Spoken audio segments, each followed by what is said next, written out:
ملک کے مختلف شہروں میں دھند حد نگاہ متاثر موٹر وے بند کر دی گئی۔ موٹر وے M2 لاہور سے کوٹ مومن تک دھند کے باعث بند، M3 لاہور سے سمندری، M4 گوجرا سے ملتان تک بند، M5 ملتان سے ظاہر پیر تک بند کر دی گئی، M11 لاہور سے سیالکوٹ تک بند ہے۔ قومی شاہراہوں پر بھی حد نگاہ کم، ٹریفک کی روانی متاثر، موٹر وے پولیس کی شہریوں کو غیر ضروری سفر سے گریز کی ہدایت۔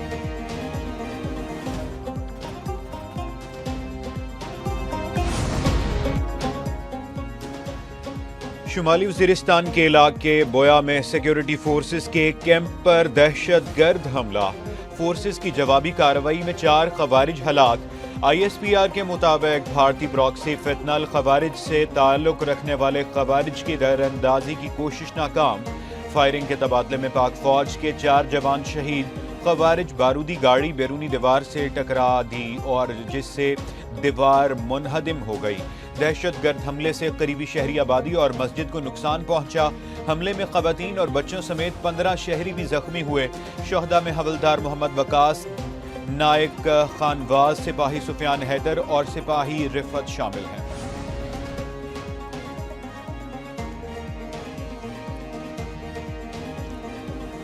افغان سرزمین سے پاکستان میں دہشت گردی، پاکستان کا افغان طالبان رجیم کو ڈیمارش۔ افغان طالبان رجیم کے ڈپٹی ہیڈ آف مشن کی دفتر خارجہ طلبی۔ افغانستان سے پاکستان کی سرزمین پر ہونے والے دہشت گرد حملے پر شدید احتجاج۔ ترجمان دفتر خارجہ کے مطابق افغانستان سے شمالی وزیرستان میں فوجی کیمپ پر حملہ کیا گیا۔ حملہ افغانستان سے TTP کے حافظ گل بہادر گروپ نے کیا۔ پاکستان دہشت گرد حملے کی شدید مذمت کرتا ہے۔ حملے میں 4 پاکستانی فوجی اہلکار شہید ہوئے تھے۔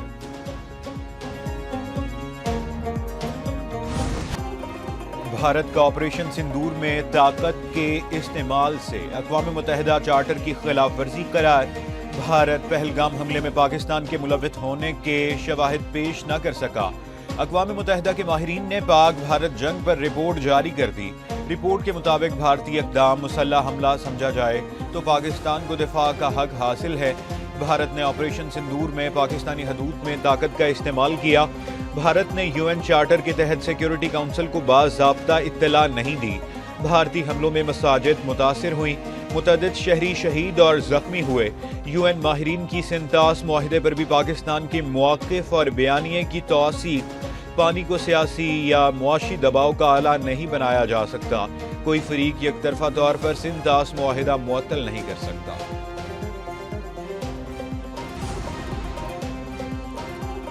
صدر مملکت آصف علی زرداری کا اقوام متحدہ کے ماہرین کی بھارت سے متعلق رپورٹ کا خیر مقدم۔ کہا رپورٹ پاکستان کے دیرینہ مواقف کی توثیق ہے۔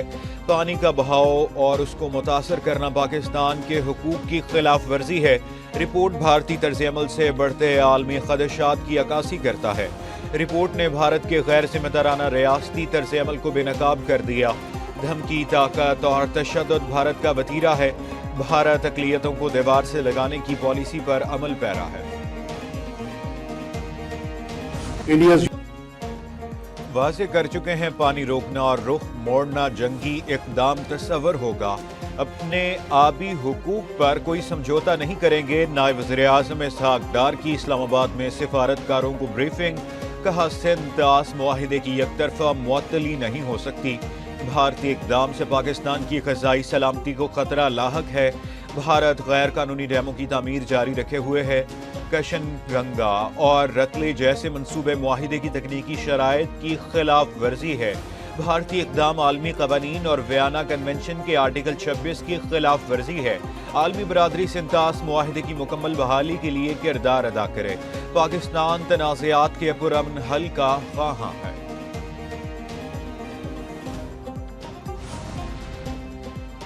بھارت کی آبی جارحیت پر پاکستان کا بھارت سے باضابطہ رابطہ۔ چناب میں پانی کی غیر معمولی کمی پر پاکستان نے بھارت سے وضاحت طلب کر لی۔ وزارت آبی وسائل کے مطابق سندھ طاس معاہدے کے تحت ڈیڈ اسٹوریج خالی کرنا ممنوع ہے۔ 17 دسمبر سے چناب کے بہاؤ میں نمایاں بہتری شروع ہوئی۔ محکمہ آبپاشی کی جانب سے چناب کی مسلسل نگرانی جاری۔ چناب میں پانی کے بہاؤ میں غیر معمولی کمی کے بعد استحکام آ گیا۔ مرالہ کے مقام پر چناب میں بہاؤ دوبارہ معمول پر آ رہا ہے۔ 10 سے 16 دسمبر تک چناب میں 10 سال کی تاریخی سطح سے کہیں کم بہاؤ ریکارڈ ہوا۔ انسداد دہشت گردی عدالت نے 9 مئی کے ایک اور مقدمے کا فیصلہ سنایا۔ ڈاکٹر یاسمین راشد، میاں محمود الرشید، اعجاز چوہدری، عمر سرفراز چیمہ کو 10 سال قید کی سزا۔ عدالت نے شاہ محمود قریشی کو GOR گیٹ توڑنے کے مقدمے سے بری کر دیا۔ ATC جج نے کوٹ لکھپت جیل میں محفوظ فیصلہ سنایا۔ دوران ٹرائل ڈاکٹر یاسمین راشد سمیت 21 ملزمان کے حتمی بیان قلم بند کیے گئے۔ پروسیکیوشن کی جانب سے 56 گواہوں کو عدالت میں پیش کیا گیا۔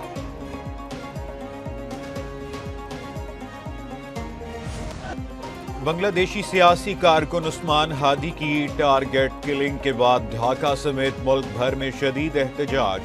مظاہرین نے غدار وطن شیخ مجیب الرحمان کا گھر نذر آتش کر دیا۔ شاہ باغ اور ہادی اسکوائر میں احتجاج۔ نریندر مودی کے خلاف نعرے بازی۔ مظاہرین نے مودی کو گجرات کا قصاب قرار دے دیا۔ آج ملک بھر میں قومی سوگ کا اعلان۔ عثمان ہادی کا جسد خاکی ڈھاکہ پہنچا دیا گیا۔ جسد خاکی بنگلہ دیشی پرچم والے تابوت میں سنگاپور سے ڈھاکہ پہنچایا گیا۔ عثمان ہادی کی نماز جنازہ آج دوپہر 2 بجے بنگلہ دیشی پارلیمنٹ میں ادا کی جائے گی۔ مظاہرین نے کہا عثمان ہادی کے قتل میں بھارتی خفیہ ایجنسی را کا ہاتھ ہے۔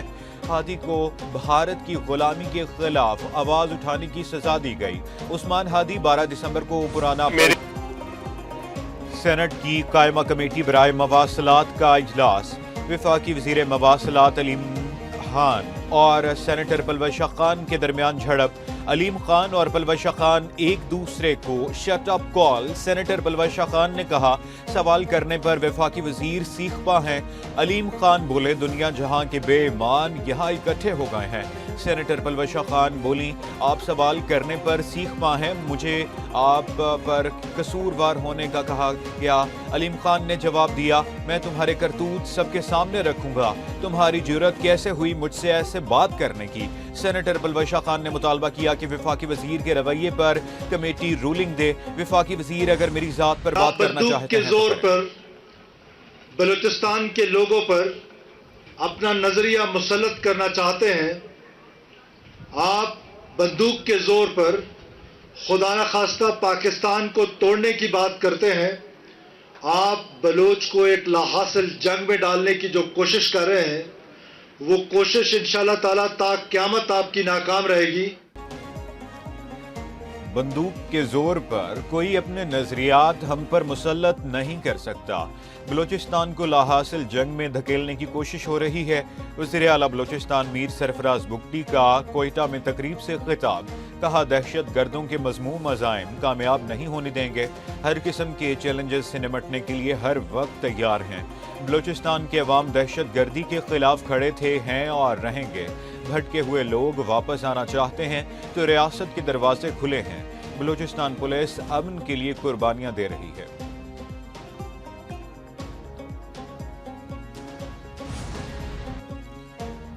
وزیر اعظم شہباز شریف کی زیر صدارت FBR کی کارکردگی کے حوالے سے ہفتہ وار جائزہ اجلاس۔ وزیر اعظم کو انسداد اسمگلنگ اقدامات کی پیش رفت اور دیگر امور پر بریفنگ۔ گزشتہ سال کے مقابلے میں محصولات میں 82% اضافہ ہوا۔ وزیر اعظم نے کہا کسٹمز کی کامیاب کارروائی سے اسمگلنگ میں خاطر خواہ کمی آنا قابل ستائش ہے۔ ٹیکس چوری اور اسمگلنگ کے خلاف کسی قسم کی نرمی نہ برتی جائے۔ وزیر اعظم کی ٹیکس چوری کے خلاف اقدامات کو مزید تیز کرنے کی ہدایت۔